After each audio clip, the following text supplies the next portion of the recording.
Dan pemirsa, saat ini di studio sudah bergabung bersama saya pakar komunikasi politik UIN Syarif Hidayatullah, Gun Gun Herianto. Selamat malam Mas Selamat Gun Gun. malam Mbak Tasya. Terima kasih sudah hadir di Sama-sama. NTV. Ya, dan juga ada peneliti Poltreking Indonesia Arya Budi yang bergabung melalui sambungan Zoom. Selamat malam Mas Arya. Selamat malam Mbak Tasya. Oke. Mas Gun. Oke, baik. Terima kasih Mas Arya sudah bergabung. Saya ke Mas Gun Gun terlebih dahulu. Mas Gun Gun, kemarin itu kita menyaksikan debat ketiga. Debat kedua untuk Capres. Kemudian ada komentar dari Mas Gun Gun, semakin terlihat gaya komunikasi masing-masing Capres. Boleh dielaborasi lagi seperti apa memang gayanya masing-masing Capres ini? Iya, betul sekali bahwa di debat kedua Capres, berarti debat ketiga ya, itu memang meneguhkan gaya dari para Capres. Kalau di debat Capres perdana itu masih wait and see. Mereka masih buka tutupnya itu masih ada eufemisme, ada kemudian jaga-jaga. Kalau di ketiga kemarin semakin meneguhkan gaya masing-masing. Contoh misalnya ya. Gaya yang pertama seperti apa? Pak Anies itu kan memang aslinya the structuring style. Dia gaya yang kecenderungannya itu runut, kemudian mencoba untuk mengelola pesan secara sistematis, pemikirannya artikulatif gitu ya. Itu ditampilkan secara nyata dan dibumbui dengan attacking statement yang dimulai dari segmen 1 sampai segmen ke-6. Dari awal ya sudah menyerang. Itu yang pertama. Kemudian gaya Pak Prabowo itu kembali ke gaya aslinya juga, dynamic style. Kalau gaya dynamic style tuh kecenderungannya to the point, asertif ya. Dan dalam beberapa hal itu mau suka atau tidak suka orang, dia akan sampaikan. Nah, itu dynamic. Kemudian yang ketiga Pak Ganjar itu the equalitarian style. Jadi gaya yang kecenderungan bisa menjaga ritme. Bahasa akademiknya itu punya sensitivitas retoris. Kapan membuka, kapan menutup, kapan harus hangat, kapan harus menyerang. Itu equalitarian style itu ada pada Pak Jokowi dulu. Nah, kalau kita lihat kenapa kemudian debat ketiga itu kecenderungan semakin meneguhkan gaya masing-masing karena memang momentum. Ya, contoh misalnya yang menjadi titik tekan kemarin kan subtema soal pertahanan, soal geopolitik, soal keamanan. Nah, itu kan dimiliki sebenarnya lokus isunya itu sebenarnya oleh Pak Prabowo karena sebagai Menhan. Maka kemudian yang menjadi titik tekan dari serangan itu Pak Prabowo gitu. Sehingga kalau kita lihat Pak Anies dari awal lewat kekuatan diksinya dia serang Pak Prabowo. Bahkan dari sejak segmen pertama dan semakin artikulatif pada saat misalnya segmen ke-4 dan ke-5. Nah, kalau kita lihat disitulah letak kebiasaan dalam berdebat itu biasanya ditentukan oleh 3 hal kan, narasinya, kemudian manajemen forumnya, ya.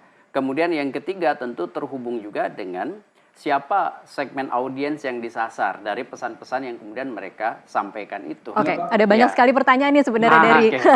Coba saya runut satu-satu. Kalau memang bagian dari gaya komunikasi Anies itu adalah runut tapi juga menyerang. Kalau lihat kemarin menurut Mas Gun Gun, berhasilkah dia? Menurut saya kurang berhasil ya. Oh, masih kurang berhasil? Ya, kenapa? Karena biasanya dia mampu menjaga ritme. Namanya kalau istilah komunikasi CPM, Communication of Privacy Management. Orang the structuring style itu jarang sekali ofensif berlebihan. Kemarin itu berlebihan. Kemarin saya lihat kecenderungan dari semua segmen menyerang itu sebenarnya bukan khas dari gaya the structuring style. Kalau misalnya dia dengan gaya the structuring style tetapi manajemen forumnya lebih punya ritme itu begini.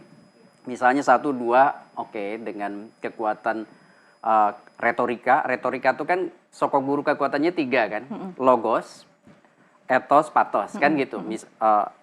Logika, argumen, hubungan emosional sama kredibilitas komunikator kan di situ. Nah, kalau kemudian dia mampu menjaga ritme, maksud saya tidak full menyerang, itu sebenarnya jauh lebih bisa membangun karisma dirinya sebagai the structuring style. Nah, kenapa kemudian terbaca kemarin Pak Anies posisi tingkat penerimannya lebih rendah dibanding Pak Ganjar? Karena Pak Ganjar mampu memainkan ini gitu. Oke. Contoh misalnya segmen 1 sampai 3 Pak Ganjar kecenderungannya bermain datar. Dipilih ya segmen mana yang akan menyerang, Persis. mana yang tidak gitu Baru ya. 4, 5 betul-betul dia attacking statement. Contoh misalnya dia menyerang Pak Prabowo pada saat forum dialektis. Seandainya misalnya Pak Anies mampu menjaga ritme, mungkin posisinya bisa sejajar atau bisa lebih dari Pak Ganjar. Cuman kemarin Pak Ganjar menjadi lebih muncul karena dia punya dua kelebihan. Pertama, dari 6 segmen itu dia bagi defensif dan ofensifnya. Tidak ofensif terus gitu. Kemudian yang kedua, dia juga diperkuat dengan basis data-data yang keluar secara artikulatif dan terhubung dengan segmennya. Contoh misalnya, saya sih sangat menyadari bahwa di kubu Pak Ganjar kan ada mantan Panglima TNI. Iya. Ada kemudian juga Pak Andi Wijayanto yang pasti melakukan yang namanya FCR. FCR itu Finding, Conclusion, Recommendation. Feeding lah ya ke siapa, ke kandidat. Dan di situ letak persiapan Pak Ganjar nampak lebih matang gitu ya dibanding dua kontestan lainnya. Oke. Ingat nggak dulu dalam debat soal geopolitik Sarah Vollen yang menjadi vice president dari McCain itu jatuh gara-gara kurang FCR gitu atau Finding, Conclusion, Recommendation. Jadi semua kandidat sepintar apapun butuh yang disebut masukan basis data untuk menopang yang disebutkan kekuatan diksi dengan basis data yang meyakinkan. Oke. Ada yang menjadi catatan adalah bagaimana Anies kemudian cukup terlihat menyerang. Ya. Ada juga yang berkomentar bahwa ketika serangan itu memang diperlukan ketika dalam debat karena untuk melemahkan lawan, tetapi ketika berlebihan itu kemudian bisa berpotensi menimbulkan empati terhadap publik yang melihat bagaimana pihak yang diserang itu terlihat lebih kasihan mungkin gitu ya. Anda setuju tidak dengan pemikiran seperti itu? Iya, jadi prinsipnya debat itu memang kan harus dialektis. Jadi serangan itu wajar nggak wajar. Apakah kemudian satu proses yang sifatnya dialektis tadi bisa memengaruhi persepsi? Pasti. Tinggal soal proporsi kan. Tadi kan akan muncul yang disebutkan sentimen positif atau negatif. Nah, kalau kemudian saya lihat kemarin Pak Anies itu udah tepat sebenarnya sebagai penantang menyerang. Itu memang harus dilakukan karena menyangkut narasi kan, dan itu mempengaruhi juga nanti persepsi mereka yang belum menentukan pilihan atau masih bimbang. Karena sebagai penantang dia harus memperbesar probabilitas perolehan suara. Tetapi tentu diingat satu, gaya Pak Anies yang tadi saya jelaskan itu sebenarnya juga harus dijaga. Sehingga ketika misalnya orang the structuring style, kalau proporsi menyerangnya terlalu dominan, itu akan memengaruhi juga performa. Terlihat misalnya, waktu debat pertama Pak Anies jauh lebih tenang. Iya. Baik itu fokusnya, ya terlihat kan, proksemiknya, kinesiknya, body language-nya, itu jauh lebih nyaman. Agak anomali ya, pertama lebih tenang, kedua malah kelihatan lebih, harusnya kan yang kedua kan lebih baik daripada yang pertama. Di debat kemarin itu saya lihat serangannya semakin intens sehingga memengaruhi juga yang disebut dengan bagaimana dia mengelola impression management. Kalau soal tadi ya, apakah kemudian persepsi halayaknya semakin timbul simpati atau empati pada yang diserang, itu menurut saya pasca debat. Karena itu yang bisa mengkapitalisasi itu atau meresonansikannya itu adalah timnya, circle-nya, echo chamber-nya. Iya, ya kan? echo chamber-nya, iya. Nah itu apalagi sekarang di sosial media kan fenomenanya filter bubble. Ya. Nah itu menurut saya akan menguatkan dimensi-dimensi yang memang angle-nya diharapkan oleh para tim, gitu. Iya. Soal Pak Prabowo saya lihat ya. Pak Anies dulu, kelemahannya itu terlalu intens sehingga kemudian tadi agak sulit secara keseluruhan optimal gitu ya. Maka kemudian dia di bawah Pak Ganjar posisinya. Tetapi kelebihannya di samping kekurangannya tadi, Pak Anies menurut saya konsisten dengan narasi perubahan sekaligus bagaimanapun dia kan mampu menyodorkan beberapa data di beberapa segmen meskipun segmen keempat dan kelima menurut saya dicuri tuh kepiawaian oleh Ganjar. Artikulasi data itu oleh Pak Ganjar. Dicuri dalam tanda petik ya maksud saya.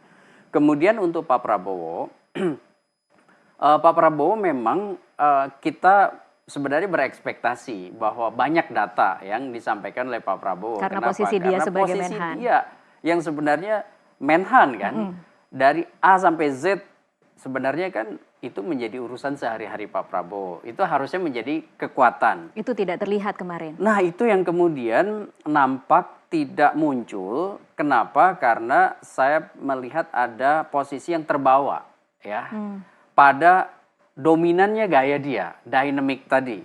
Sehingga kemudian posisi yang harusnya mampu memanage forum, baik waktu, emosi, karena ini kan bicara impression management ya. Namanya itu kalau istilah di panggung depan itu ada koorientasi kan, ketika dua orang atau lebih bisa memaknai hal yang sama dari objek yang sama. Dan itu terlihat urutan dalam persepsi publik Ganjar, Pak Anies, Pak Prabowo. Kan begitu. Ini data faktual yang tidak bisa. Kalau hanya satu lembaga yang menyampaikan itu mungkin bisa sifat oke, dia tendensius, tapi ketika semua lembaga sama, ada hal yang harus dikoreksi. Pada penampilan Pak Prabowo debat-debat berikutnya. Tapi ada tidak positifnya Prabowo kemarin? Nah, yang kemudian mungkin perlu dijaga di debat selanjutnya. Ya, saya lihat kalau kemudian di debat ketiga kemarin saya lihat apa ya, seharusnya apa yang kemudian menjadi kekuatan Pak Prabowo itu pada kekuatan data, kekuatan artikulasi pemikiran itu yang terus terang aja saya agak sulit ya mencari hal yang mungkin jadi kekuatan di debat ketiga kemarin. Nah, kalau Pak Ganjar nampak tuh perubahannya signifikan. Dari ya, 1 ke 3 ya? Dari debat 1 dia kedodoran, terlalu melebar. Kemudian juga dalam banyak hal dia kurang asupan data. Kalau kemarin kelihatan ini ya, kelihatan lebih belajar ya. Ada banyak buku yang dikutip, ada banyak data yang dikatakan. Datanya itu padat. Kemudian artikulasinya bagus. Kemudian dia juga rileks. Mampu berbagi ritme dengan dua kontestan lainnya. Contoh misalnya sentuhan-sentuhan. Kan debat tuh butuh 2 dimensi nih. Dimensi emosional dan dimensi fungsional. Emosional itu misalnya sebut beberapa kali menyebut nama kandidat lain. Kemudian ada bercandanya. Kan emosi supaya kemudian ada bahagia, ada senang. Dan orang senang dengan itu. Dan dimensi fungsional soal apa substansi dari topik atau subtema yang diperdebatkan. Contoh misalnya program, gagasan, orientasi ke depan yang kemudian menjadi perhatian dari si kandidat. Dan itu Pak Ganjar menurut saya sangat bagus di debat kemarin. Gitu. Kalau kita melihat perbincangan pasca debat nih ya, kita melihat perbincangan pasca debat. Jangan-jangan yang dimau oleh publik hanya yang emosi-emosinya saja, bukan substantifnya. Karena kita berhenti membicarakan tentang geopolitik, pertahanan, keamanan, dan kita lebih fokus kepada bagaimana ada 2 capres yang bertengkar di debat kemarin. Menurut saya diskursus publik pasca debat itu kan akan bergantung juga pada segmen mana. Ya, kayak misalnya masyarakat menengah terdidik yang mungkin ceruknya lebih sedikit. Tetap dia akan memperbincangkan substansi. Kayak misalnya soal mana yang rahasia dan tidak rahasia dalam isu pertahanan. Itu kan jadi perbincangan juga di Twitter. Kemudian misalnya bicara soal posisi Indonesia dalam konteks misalnya revitalisasi hubungan misalnya di ASEAN. Di ASEAN ya. Itu kan juga jadi bahan. Artinya memang harus lihat lagi ke segmen masing-masing. Segmen menengah terdidik yang tadi disebut misalnya publik yang mulai berperhatian itu pasti mewacanakan juga, menarasikan juga, mendiskursuskan juga soal substansi. Bahwa masyarakat awam ya yang sudah mungkin punya preferensi dan kemudian terteguhkan ya baik itu dengan dimensi emosional dan fungsionalnya pada kandidat yang memang disukai dan berpotensi dipilih mereka, itu kemungkinan besar hanya mengkonfirmasi apakah dia semakin suka dan semakin akan memilih gitu. Maka angle-nya itu biasanya meneguhkan, bahasanya itu semacam reinforcement terhadap pilihan yang sudah ada. Nah, proses itulah yang kita lihat di berbagai macam sosial media. Kalau pemilih dari awal misalnya akan memilih Ganjar, semakin terteguhkan. Yang akan memilih Pak Anies akan terteguhkan, ya akan memilih Pak Prabowo juga demikian. Sehingga kemudian ya itu tadi echo chamber atau ruang gema itu kemudian terjadi. Oke. Kita lihat misalnya ruang gema itu kan informasi hanya akan dipilih dari mereka yang satu frame, kan begitu. Maka perbincangan-perbincangan kalau kita lihat misalnya, di platform ini yang kebetulan di-share-nya oleh mereka yang pendukung Ganjar, komentar-komentarnya akan dominan pada Ganjar gitu, bahwa Ganjar unggul, kemudian demikian juga di pada pendukung Anies. Oke. Jadi ada tidak sih ruang yang kemudian bisa merubah, ini mungkin pertanyaannya bisa buat Pak Emrus dan Mas Gun-Gun ya, merubah ketika menyaksikan debat terakhir kemarin, siapa yang mendukung Anies kemudian melihat, oh dia terlalu menyerang begitu, jadi saya jadi agak berpikir ulang untuk memilih Anies, atau yang tadinya berpikir memilih Prabowo, oh kayaknya kurang menyajikan data yang meyakinkan sebagai Menhan, kemudian mengurung, ada tidak ruang seperti itu? Ada, ruang itu terbuka menurut saya, perubahan-perubahan pilihan. Kan tadi saya udah bilang bahwa ada juga yang masih belum menentukan pilihan kan, dan proses itu menurut saya akan dipengaruhi oleh diskursus publik yang berkembang di masyarakat pasca debat.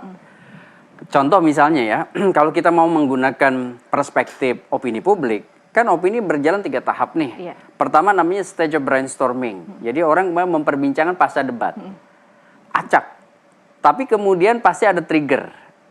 Misalnya opinion maker, opinion leader, atau mungkin influencer, bahkan di situ ada buzzer kan. Nah, itu masuk ke yang stage kedua namanya stage of consolidation. Opini itu membentuk kelompok pro, kelompok kontra. Nah, apakah kemudian pro kontra itu mampu membangun yang disebut dan dinamika yang menguatkan atau melemahkan? Nah, disitulah kemungkinan terjadi perubahan. Nah, yang ketiga namanya solid stage, ketika opini itu sudah mapan. Nah, biasanya dan mapan itu akan terjadi ketika misalnya kampanye sudah mendekati titik akhir, ya. Kemudian kan kita masih ada kampanye keempat, kampanye kelima, dan dinamika opini yang berkembang baik di media mainstream maupun di sosial media, seperti di TikTok kah, di Twitter kah, di Facebook kah. Kan konsep kampanye sekarang connected media, ya.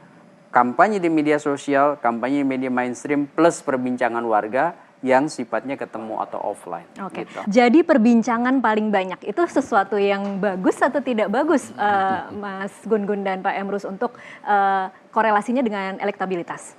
Iya, dari sisi jumlah perbincangan yang bagus itu kan belum tentu seluruhnya sentimennya positif. Seperti kita lihat tadi, sentimen positif ada di Pak Anies dan Pak Ganjar ya. Sentimen negatif proporsi besarnya tadi dari drone ya, itu Pak Prabowo. Ini wajar, seperti dari awal kita bahas tadi kan, di debat ketiga memang ekspektasi itu menentukan ya. Publik kan berekspektasi bahwa Pak Prabowo bisa tampil prima dengan isunya, sama seperti orang terjawab ekspektasinya ketika Gibran yang kemudian orang berpikir tidak mampu misalnya perform bagus, ternyata di segmen satu dia bagus. Kan seperti misalnya di debat pertama Pak Anies bagus ya, debat kedua Gibran debat ketiga Pak Ganjar oke. Jadi bagi saya ini soal panggung yang dikelola secara baik atau tidak, dan itu menimbulkan misalnya respons, karena ini kan stimulus respons nih. Cuman ingat, dalam konteks pola komunikasi modern hari ini, terutama setelah era sosial media, kata kuncinya ada di symbolic convergence. Berbagi kesadaran bersama.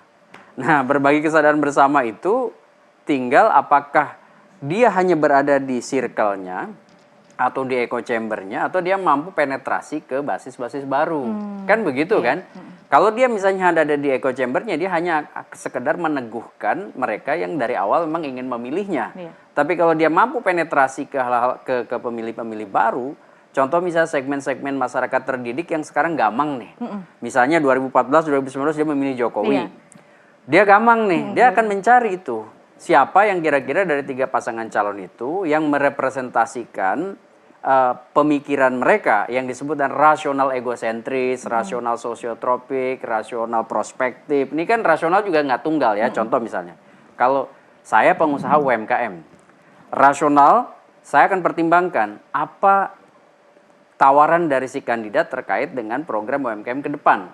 Misalnya, saya sebagai pelaku, maka itu yang disebut rasional egosentris. Saya akan tunggu itu tuh. Nah, yang kedua namanya rasional prospektif. 5 tahun ke depan, dia dari A sampai Z mau bawa perubahan apa? Ada lagi namanya rasional sosiotropik. Dia mampu nggak jadi problem solver, memberikan problem solving pada persoalan-persoalan hari ini. Misalnya ketidakpastian ekonomi, ketidakpastian misalnya sumber daya manusia di beberapa lokasi, di beberapa area, seperti problem stunting. Apa problem solving dia? Nah, itu orang nunggu. Itu namanya rasional sosiotropik. Itu kira-kira. Oke, ini adalah hasil dari gorengan tim ses atau memang kenyataannya pada saat debat itu menyerang secara personal kalau menurut Mas Gun Gun? Kalau pertanyaan menyerang personal atau tidak, jawaban saya sih tidak. Tidak ya? Ya. Apa sih batasannya ketika itu dikatakan kan semua personal atau menyangkut tidak? hubungannya dengan kebijakan publik yang akan diambil oleh si calon pemimpin. Kayak Jadi misalnya pertanyaan soal lahan itu tanah dihubungkan dengan perspektif kebijakan calon presiden menyangkut kesejahteraan prajurit. Jadi dibuat jadi paradoks begitu ya? Iya, memang kan dalam debat itu selalu ada kan namanya dialektika. Iya. Dia akan masuk dari sesuatu yang unpredictable. Oke, jadi kalau menurut Mas Gun Gun tidak apa-apa ketika itu dimasukkan dalam konteks bahwa di satu sisi rumah prajurit itu tidak terpenuhi begitu? Iya, Pak Jokowi kan pernah melakukan itu juga. Oke. Jadi sesuatu yang menurut saya bukan personal, Oke. Tetapi menyangkut policy. Oke. Soal tadi ya menariknya begini, percakapan itu wajar kalau kemudian bisa di frame seperti apa tergantung pada cara atau strategi dari masing-masing tim pasangan calon. Misalnya ya Pak Prabowo yang dianggap performanya kurang pada saat debat ketiga, itu bagaimana tim sesnya bisa mengamplifikasi soal emosi. Misalnya dia dikesankan dibully. Iya, ada dibully. Soal misalnya apa namanya berapa skornya? Misalnya 5 dari 10, 11 dari 100. Ingat saya dalam pemilihan di Bolivia itu Castillo pernah memainkan peran ini gitu. Ketika misalnya dia tidak punya kemampuan komunikasi di atas lawan atau kandidat lainnya, Castillo itu memainkan efek yang disebut dengan emotional appeal. Pada saat dia di berbagai macam wawancara live di media, dia terlihat seperti orang yang sedang mau menangis. Nah, itu kemudian melahirkan yang disebut dengan efek domino, terutama di pemilih yang tidak tahu atau tidak terlalu banyak masuk mendalam pada substansi isu. Oke, tapi gitu. Setuju nggak Mas Gun Gun dengan pernyataan bahwa ini kan ada yang kemudian menyamakan dengan kalau di Amerika Serikat kan debat tidak ada batasannya, apapun bisa dibahas, personal pun tidak masalah gitu. Tapi setuju tidak bahwa memang publik kita yang menjadi sasaran dari debat ini, yang akan menjadi penilai sebenarnya, itu belum siap dengan model debat yang seperti dilakukan oleh Anies? Ini soal budaya sebenarnya. Kalau bicara soal aspek budaya, tentu tidak seluruh yang ada di Amerika cocok dengan budaya di Indonesia. Makanya kenapa dibulak-balik kayak apapun rumus komunikasi politik di Indonesia, dua gaya yang paling disukai ya equalitarian atau structuring. Makanya kemudian tadi seperti kita bahas, tinggal bagaimana memosisikan para pasangan calon itu supaya kemudian berada dalam persepsi positif. Contoh Mbak Tasya, kalau kita lihat misalnya Pak Prabowo kan sebenarnya sedang juga membangun impresi dia tidak di gaya aslinya sebenarnya. Misalnya dengan sentuhan gemoy itu ya. Contoh lain misalnya, kita bisa berkaca dari Filipina ya. Filipina itu kan 56% juga pemilihnya anak muda. Ya kan, di bawah 40 tahun. Kemudian yang kedua penetrasi internet tinggi, 91%. Indonesia 77%. Meskipun 77%, tapi pemilih kita kan penduduk kita kan 270 juta, sehingga jumlahnya 213 juta. Kemudian yang ketiga juga 1/5 masyarakat Filipina itu berada di bawah garis kemiskinan. Sehingga isu populisme, kesejahteraan itu sangat diminati. Oke. Nah, hal-hal seperti ini kan menjadi bagian penting yang kadang-kadang orang awam tidak baca. Iya. Gitu. Oke. Ini bagian dari strategi atau terjadi begitu saja atau bagaimana nih Mas Gun? Iya, pasti. Karena ini pasti dengan intensi. Dengan intensi ya. Dan akan ada cara untuk menggarap basis segmen-segmen tertentu. Oke. Komunikasi kan nggak bisa linier, melainkan reciprocal, harus timbal balik. Makanya kemudian akan ada yang memainkan peran di pemilih perempuan, di pemilih misalnya Gen Z, Gen milenial. Kalau boleh kasih, misalnya kita bisa kasih masukan nih ke timnya Anies yang kayaknya sedang dipersepsikan sebagai profesor yang penuh dengan teori dan menyerang begitu ya. Harus merespon seperti apa timnya Anies? Ya sekarang Pak Anies kan pasti kan akan memitigasi soal apakah ini masuk serangan personal atau tidak. Kan pasti ke situ tuh, untuk debat ketiga ya.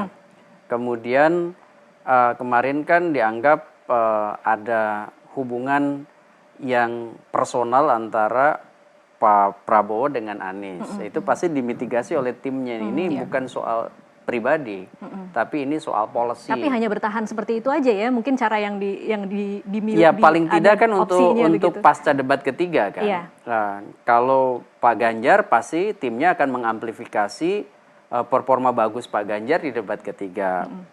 Timnya Pak Prabowo akan memitigasi performa buruk di debat dengan cara mengambil sisi humanisnya.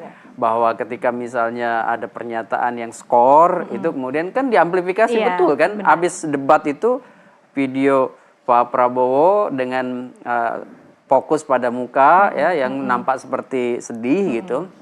Kemudian ditambahkan narasi skor dari Pak Ganjar dan Pak Anies. Nah, ini kan cara mentwist sebenarnya kan posisi narasi yang kan narasi itu bukan hanya semata-mata soal kata, tapi juga tindakan simbolik.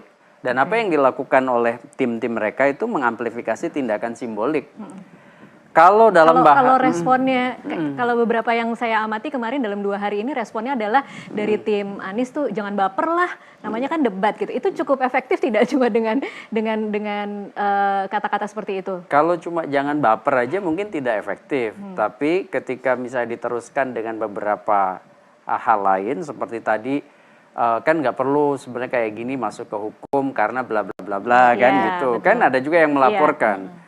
Kan ini debat itu pasti kan ada pro dan kontra, hal yang wajar. Nah itu pasti akan masuk tuh, termasuk juga menjelaskan potongan video Pak Jokowi di debat sebelumnya yang sempat bertanya soal lahan yang dimiliki oleh Pak Prabowo. Itu dengan memposting itu aja, sebenarnya itu udah menjadi jawaban bahwa apa yang dilakukan Pak Anies bukan sesuatu yang baru gitu. Ini pernah juga ditanyakan oleh Pak Jokowi. Kan itu sebenarnya memitigasi dampak negatif dari serangan bahwa Pak Anies menyerang personal gitu. Jadi kemarin itu sempat ada yang setelah debat ada komentar dari Presiden mengatakan bahwa debat kemarin itu syarat serangan personal, kemudian tidak mengedukasi publik. Kemudian ditanggapi oleh KPU. KPU mengatakan bahwa KPU itu tidak akan melakukan apa-apa, tidak akan melakukan perubahan format, dan debat sepenuhnya dinilai oleh publik. Jadi kira-kira pertanyaannya adalah apakah penilaian publik dari debat ketiga kemarin? Kalau mereka, ini kita bukan Gun-Gun Herianto sebagai pengamat politik ya, tetapi mencoba membaca bagaimana penilaian publik dari kacamata awam menyaksikan debat ketiga kemarin. Iya, saya tidak mewakili publik ya, tetapi saya bisa memahami berbagai perbincangan, terutama di circle saya dan di sosial media yang saya ikutin. Rasa-rasanya sih ada 2 ya komentar yang ya tentu bisa berbeda dengan circle-nya Mbak Tasya atau Mbak Fani. Dalam circle saya debat yang kemarin itu ya sebenarnya tidak terlalu out of context. Maksud saya masih oke. Dalam konteks masih relevan. Iya, masih relevan dalam konteks memang presidensial debate. Yang nggak mungkin semuanya saling mengamini. Nggak mungkin semuanya tidak kemudian menyiapkan peluru. Tidak menyiapkan attacking statement. Bahkan ada name calling gitu ya. Seperti Wakanda itu kan name calling teknik tuh. Wajar sih menurut saya ya, di hampir semua debat yang namanya debat presidensial itu akan ada strategi defensif ofensif. Nah, yang kedua yang di circle saya nih, ya sebaiknya sih Pak Presiden lebih menahan diri untuk tidak masuk ke pusaran kontroversi dalam debat. Kenapa? Karena kan dalam diri Pak Jokowi itu ada posisi kepala negara, kepala pemerintahan, yang menurut saya akan terbebani ya status itu dengan statement masuk ke wilayah pusaran opini tentang debat yang memang akan kontroversial. Saya sih memahami kegundahan, tetapi ada namanya CPM teori itu, Communication of Privacy Management teori. Seorang kepala negara, kepala pemerintahan pada saat atmosfer yang begitu riuh rendah, itu sebaiknya menjaga untuk tidak mengeluarkan statement yang akan dipandang membela salah satu pasangan calon gitu. Ini penting. Kenapa? Karena dalam konteks pemilu di Indonesia, presiden kan diharapkan berdiri di atas semua golongan, berdiri di atas semua pasangan calon. Jika misalnya ada tindakan simbolik bertemu atau mengeluarkan statement yang lebih menguntungkan salah satu pasangan, pasti netizen kita akan rame. Pasti. Atau memang sengaja supaya rame?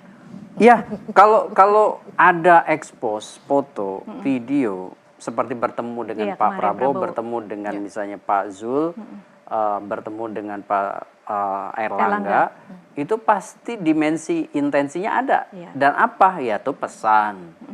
Pesannya apa? Ya tentu terhubung dengan menurut saya posisi politik, bandul politik. Tapi Pak Jokowi tidak mengeluarkan statement kan dukungan, sehingga tidak bisa dipersoalkan.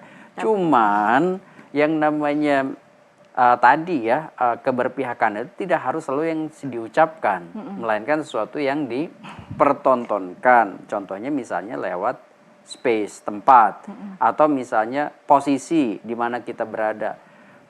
Kenapa misalnya tidak makan malam dengan semua ketua umum partai? Nah, itu kan pasti bicara soal kemana bandul politik Pak Jokowi, kira-kira begitu. Nah, masalahnya adalah beliau sekarang akan dilihat oleh banyak orang posisi politiknya lebih overexpose atau tidak. Nah, ketika mengeluarkan statement dan makan malam atau makan pagi atau makan siang dengan salah satu ketua umum yang kecenderungannya berada di poros tertentu saja, itu pasti kan akan ada namanya politik asosiatif. Tapi apa sih dampak terburuknya Mas Gun-Gun setelah melewati banyak nih ya, kita sudah melewati bagaimana pelanggaran etik, dia sudah melewati berbagai kritikan lainnya, kemudian apa sih kira-kira yang terburuk yang terjadi dengan statement kemarin atau dengan memang menunjukkan keberpihakan? Menurut saya akan semakin mengokohkan, terutama di masyarakat menengah terdidik yang kecewa, untuk kemudian memang berada dalam posisi bertentangan dengan presiden. Itu terutama kan kalau kita lihat piramida ada general public, attentive public, dan elit. Nah, dua lapis elit sama publik berperhatian inilah yang kecenderungan akan semakin mengeras atau resisten pada posisi Pak Jokowi. Akan semakin tidak suka ya. Ini pertanyaan terakhir untuk Mas Gun-Gun karena waktu kita, durasi kita sudah habis. Tetapi kalau boleh kasih masukan kepada pemilih, pada publik ketika mereka menyaksikan debat, apa yang harus dinilai? Pertama, pemilih menurut saya harus punya bahan komparasi. Ya dengan caranya masing-masing, tentu baik itu lewat video ataupun lewat sumber informasi otoritatif seperti termasuk mempelajari rekam jejak begitu ya? Termasuk rekam jejak. Kenapa? Karena ini penting untuk menaikkan kelas pemilih. Jangan sampai mobilisasi, tapi harus mengarah ke partisipasi. Kalau partisipasi itu kan basisnya rasionalitas. Kalau ada yang bilang bahwa di dalam debat itu kita bisa melihat otentisitas masing-masing, perlu tidak kita mengamati bagaimana reaksi mereka ketika mendapat serangan, ketika mereka sedang menyerang begitu? Iya, salah satu pertimbangan ya. Tapi yakinlah debat itu kan panggung.